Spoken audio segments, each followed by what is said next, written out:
sua opinião nas redes sociais, fica de boa, faz o L.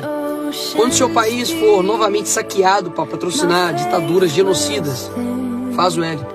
Quando o seu salário não for mais suficiente para alimentar seus filhos, olhe para eles passando fome, faz o L. Quando as igrejas forem fechadas, padres forem perseguidos, se proibirem de professar a sua própria fé, faz o L. Quando estiver descontente com o seu presidente, for para a rua para protestar e ser preso, engole o choro e faz o L. Quando um bandido invadir a sua casa, ameaçar a sua família e você não puder se defender, tenha calma, pegue um livro, leia um poema para ele e faz o L.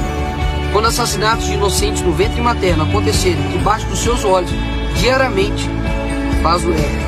Quando sua vida estiver totalmente destruída e você finalmente perceber que foi enganado pelo Lula, nada mais poderá ser feito. Então, faz o L.